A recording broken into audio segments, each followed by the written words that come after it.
Selamat malam Pak Bayu. 2 bulan. Mohon izin saya mau bertanya. Baik Pak. Ini untuk mengatasi lahan kosong yang banyak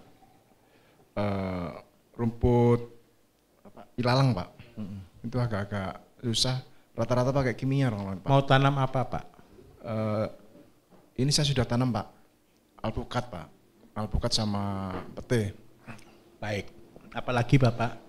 Itu aja Pak. Karena ini rata-rata lahan kosong jadi banyak ilalang Pak. Ini. Iya. Untuk tanaman apokat. Terima kasih sebelumnya. Baik. Yang banyak ilalang, banyak rumput liar. Berapa 1 hektar dikasih berapa pohon Pak?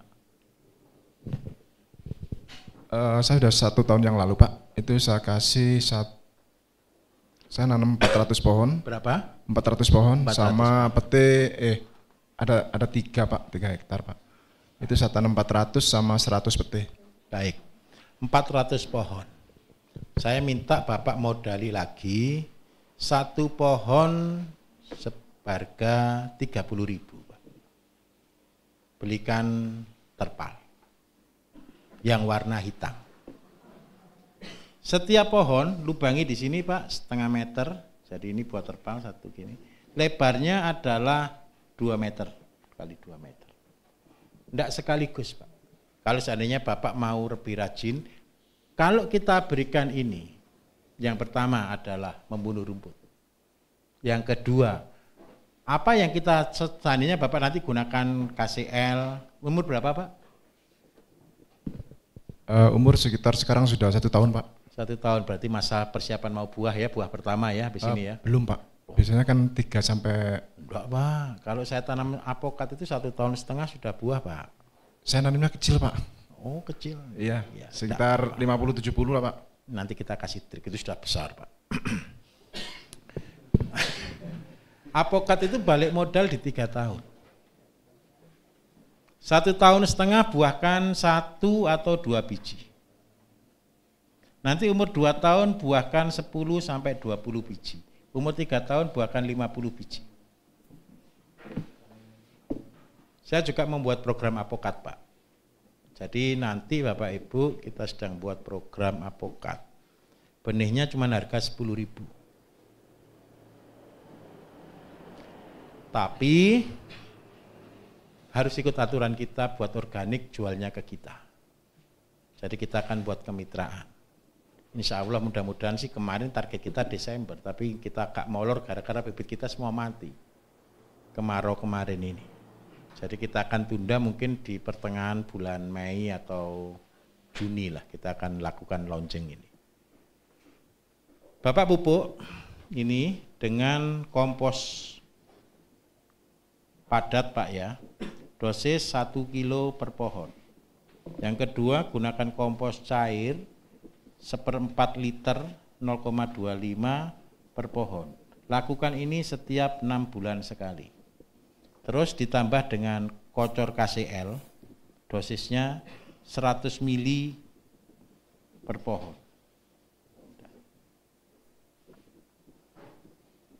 Kalau Bapak rutin KCL tiap 3 bulan sekali, maka apokat tidak akan pernah berhenti berbuah.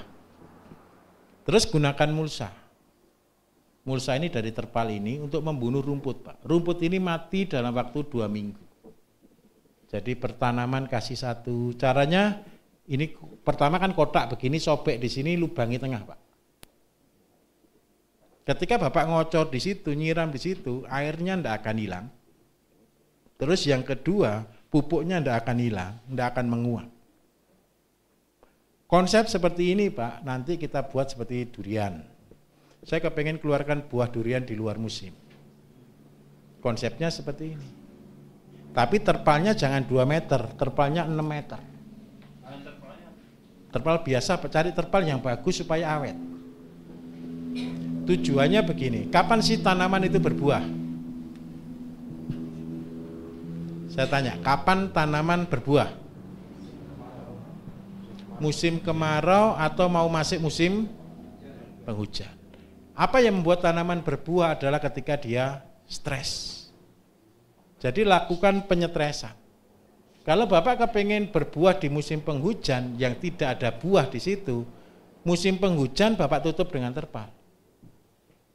supaya katanya dia terjadi musim kemarau. Setelah jalan 3 bulan 4 bulan buka terpalnya, siram dengan air, dia kaget, maka keluarlah bunga. Itu sepele konsepnya. Ini dilakukan di Musang King yang di Malaysia, yang di Thailand untuk durian yang tidak kenal musim.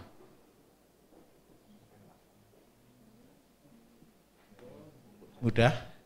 Yang terpalnya itu di bagian bawahnya aja? Iya, bagian bawahnya aja. Berapa ukurannya? Kalau untuk durian 6x6 supaya airnya tidak masuk ke situ. Jadi waktu hujan dia cuma numpang lewat aja. Enggak tersirami berarti?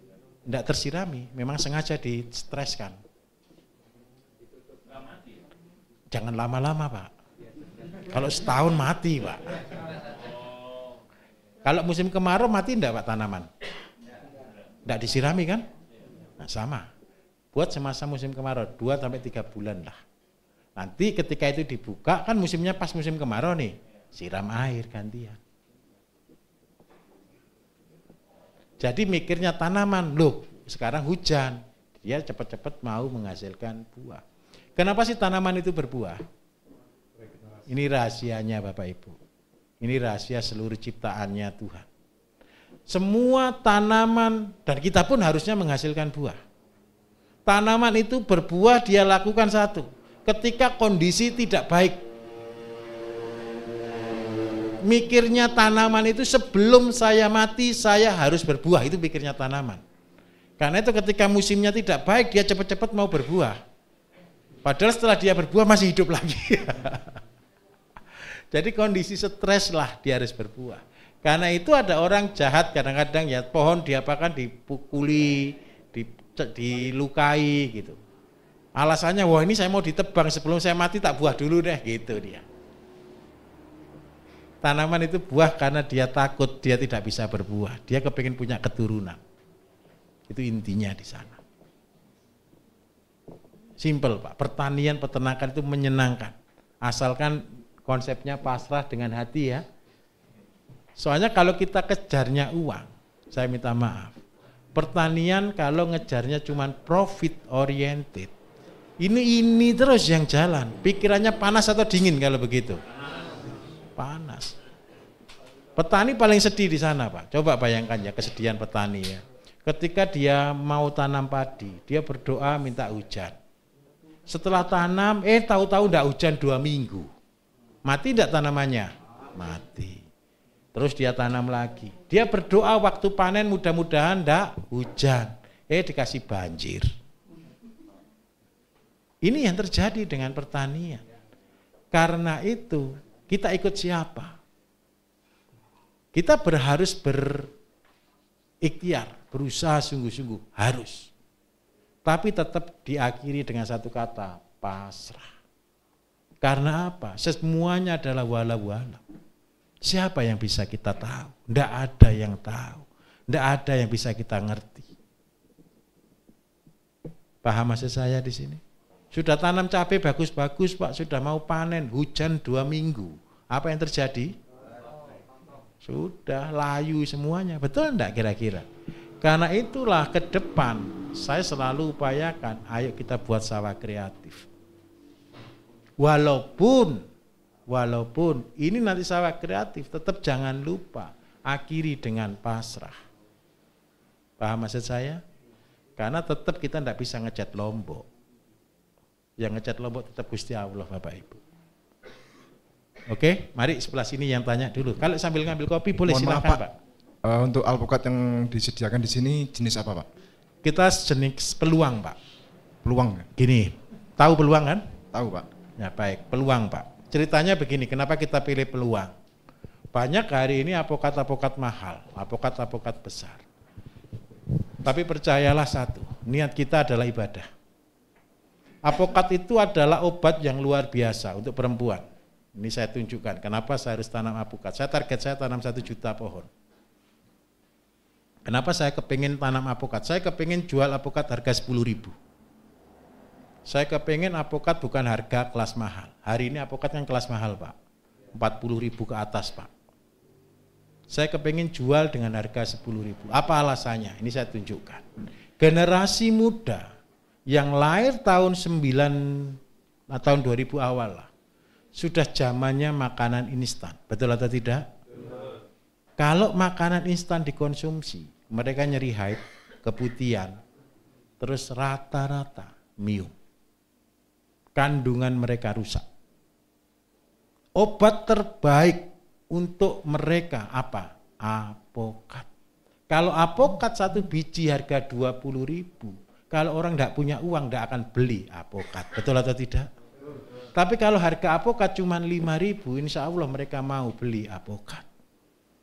Karena itu saya gencarkan tanam apokat sebanyak-banyak untuk apa? Penyelamatan rahim anak cucu kita.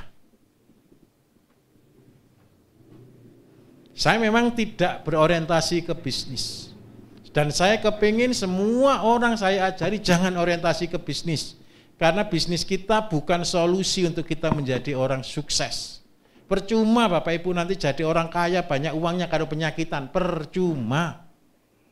Tetapi kalau Bapak Ibu hidup berkecukupan dan bahagia, insya Allah hidup kita itu jauh lebih berarti. Jadi tujuan saya satu, ada sih orang yang kepingin jual semahal-mahalnya, boleh, itu hukum ekonomi silahkan. Tapi saya melihat, orang yang kayanya cepat, kepinginnya cepat, masalahnya lebih banyak dan habisnya cepat.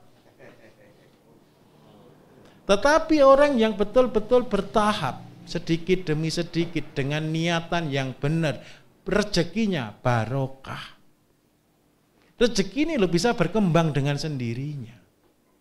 Saya tunjukkan petani-petani desa yang menjadi orang tuanya Bapak Ibu. Fair saya katakan. Mereka adalah petani-petani yang barokah. Secara logika hasil mereka bertani cukup enggak untuk menghidupi Bapak Ibu yang hari ini umur 40-50 tahun? Cukup untuk makan kan? Coba bayangkan, dijual aja lo kadang-kadang pas-pasan, betul atau tidak? Bagaimana mungkin yang penghasilannya sedikit bisa bangun rumah? Dari mana uangnya? Dihitung matematika ketemu enggak cara itu? Enggak ketemu. Loh Pak, pelihara sapi, sapi lo seringkali rugi. Itulah berkah. Tapi saya ketemu juga orang-orang kaya dadaan Bapak Ibu. Kemarin yang paling laris beritanya di daerah Cepu atau daerah mana itu, Bojonegoro itu, Tuban ya, yang habis tanah dapat relokasi itu loh. Satu desa beli mobil, betul ya? Mobilnya bertahan berapa bulan? 6 bulan sampai 1 tahun sudah tidak kuat beli bensin. Tidak jadi berkah. Saya kepingin ciptakan generasi kedua yang setelah kita ini kuat mentalnya. Jadi perang kita di mana? Jual semurah mungkin. Niatnya ibadah. Loh Pak, kalau dijual semurah mungkin kan yang untung mereka yang jual mahal. Tidak. Orang tidak akan bisa lagi ekspor ke Indonesia. Pernah ke rumah sakit Bapak Ibu? Pernah jenguk orang ke rumah sakit? Kalau mau jenguk orang ke rumah sakit beli buah enggak? Belinya buahnya di situ apa yang dijual? Buah impor atau buah lokal? Bayangkan. Buah kita ini loh, hampir 60-70% dikuasai impor. Nggak ada bijinya lagi, rekayasa genetika lagi. Kapan kita mau sadar? Pisang aja harganya mahal atau murah sekarang? Kenapa sih kok kita harus jual mahal-mahal? Kalau Bapak Ibu jual murah, kira-kira laris atau tidak? Loh Pak, apokat ini loh Pak, kalau sudah umur 3 tahun, ini dapatnya bisa 100 kilo Pak. 100 kilo dijual dengan harga 10.000 itu dapat berapa toh? 10 juta kan? 1 pohon dapat 10 juta, masa kurang modal cuma 10.000? Kalau saya ketika saya buat gerakan harga murah, saya mulai dari benih yang murah. Kalau saya jual benih harga 10.000 kan sudah termurah se-Indonesia kan? Itu aja saya sudah untung jual 10.000. Kita cari untung boleh, tetapi bukan kita mata duitan. Kita mencari untung sewajarnya. Dan ketika kita berbisnis, Pak KP tidak ajarkan ya salah kunci sukses kita dalam berwirausaha. Belum. Ketika kita berbisnis Bapak Ibu, ada minimal 3 tujuan kita. Yang pertama, mencari saudara. Bapak Ibu bisnis senang merugikan orang atau mencari saudara kira-kira? Harusnya kita mencari saudara. Kalau mencari saudara jual harga mahal atau harga murah? Dia kan dengan kita bukan lagi orang jual dan orang beli, tetapi orang menjadi saudara. Walaupun beberapa orang bilang ini orang enggak tahu, ini orang bodoh. Kenapa kok bodoh? Barang mahal kok dijual murah. Organik dijual murah itu mahal orang pintar atau orang bodoh? Kalau saya lebih baik kita jadi orang bodoh yang dilihat orang, tapi dianggap pintar oleh Gusti Allah. Kenapa kok pintar? Wah ini pintar. Gitu loh. Pintarnya kenapa? Ini rahasianya Gusti Allah.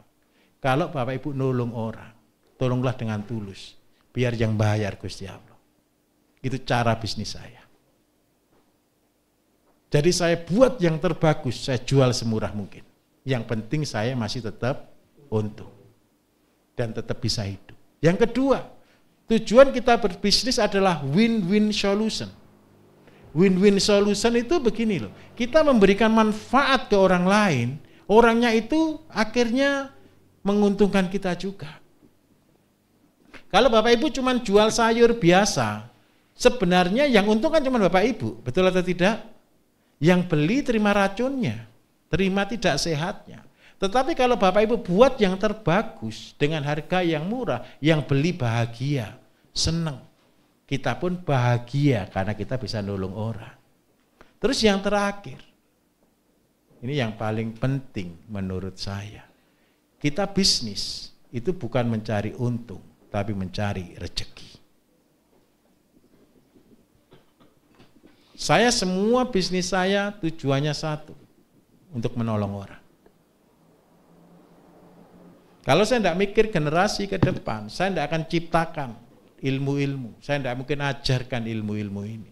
Tetapi karena saya kepingin untuk penyelamatan generasi ke depan, karena itu saya ajarkan ilmu-ilmu ini. Kalau Bapak Ibu kepingin jadi raja, kepingin jadi penguasa, kepingin jadi yang terbesar, jadilah yang paling kecil. Jadi kalau orang jual apokat harga 25, Bapak Ibu jual 10.000, pembelinya lari kemana? 10.000. Bapak Ibu akhirnya kekurangan barang atau kelebihan barang? Karena kekurangan apa yang kita lakukan? Tanam lagi, ciptakan pertanian baru lagi. Yang dulu 1 hektar, gara-gara kita jual terus menerus dan banyak permintaan, bisa jadi 1.000 hektar. Untung mana punya 1 hektar atau 1.000 hektar? Loh Pak, kalau 1.000 hektar kan punyanya orang banyak. Lah kita ini hidup enggak bisa sendiri kok. Kita bermitra dengan banyak orang. Kita bekerja sama dengan banyak orang. Karena tugas kita menolong orang. Kenapa ini harus kita lakukan? Percayalah Bapak Ibu, sebentar lagi pengangguran akan meningkat di Indonesia. Semua digantikan dengan AI.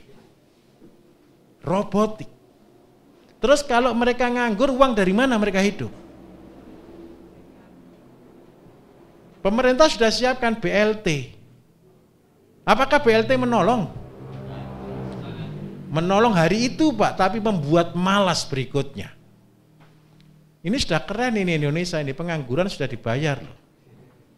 Dengan prakerja, dengan semuanya. Ini bukan menyelamatkan generasi, memperburuk generasi. Karena itu saya tidak senang dengan BLT. Kita harus melatih anak-anak ini untuk bekerja. Caranya bagaimana? Saya minta tolong Pak. Ketika Bapak sudah punya tanaman ini, ajak anak-anak muda untuk melihat. Ajak melihat peluangnya. Dan ketika mereka sudah pintar, ajari caranya. Ketika Bapak punya uang lebih, kembangkan. Ikuti teori saya. Ambillah secukupnya untuk kita. Lebihnya kita kembangkan. Kita bisa ngangkat 1-2 orang karyawan. Yang akhirnya ketika dia sudah pintar lepas untuk dia jadi mandiri. Kita bisa bagi hasil. Akhirnya walaupun kita mungkin terima 10% saja dari hasilnya. Kalau punya 1.000 hektar, kan sudah banyak sekali Pak. Bapak jangan kaget ya. Semua saya bilang jangan kaget. Hari ini kita belum punya tanah yang luas. Tapi ketika tanah kita kerjakan dengan serius, sungguh-sungguh, percayalah, tanah itu antri nunggu Bapak Ibu. Orang yang sudah datang ke saya, sudah bilang, Pak saya punya tanah sekian hektar itu banyak sekali. Mereka pasti cuma saya, Pak ada enggak orang yang ngelola? Di lain pihak orang bilang ke saya, Pak Bayu ini saya ini enggak punya tanah. Ada dua, enggak punya ilmu atau enggak punya kemauan. Tapi kalau Bapak Ibu ngerjakan dengan baik, tidak ada ceritanya enggak punya tanah. Saya dulu hobi beli tanah. Sampai hari ini juga masih hobi, karena terpaksa. Setiap saya datang ke rumah-rumah saya, orang pasti datang nawarkan bawa sertifikat. Minta tolong dengan alasan A, B, C, D sampai Z untuk suruh beli tanahnya. Tapi saya sudah berusaha untuk komitmen saya tidak beli tanah. Saya sekarang minta tanah. Bukan beli loh Pak, cuma minta saja, dikasih. Dan ke depan percayalah, ribuan hektar, bahkan jutaan hektar tanah yang tidak dikelola. Ketika itu dikelola, orang itu senengnya minta ampun. Yang punya tanah itu Pak, habis ini kan ada peraturan nih, bukan hari ini, sudah beberapa tahun lalu. Suatu tanah ketika dalam 20 tahun tidak digarap, maka diambil alih oleh negara. Berapa ribu hektar tanahnya orang-orang yang tidak pernah tahu. Kadang-kadang yang punya tanah itu tahu tanahnya, tidak tahu di mana. Betul atau tidak? Tenang saja. Saya minta tolong lakukan saja. Bapak Ibu nanti tergabung dalam satu grup, ini angkatan keempat ya. Nanti tergabung di grup angkatan keempat, informasikan. Nanti kita saling berbagi. Ketika kita ada info-info, peluang-peluang kita akan infokan ketika Bapak Ibu sudah siap.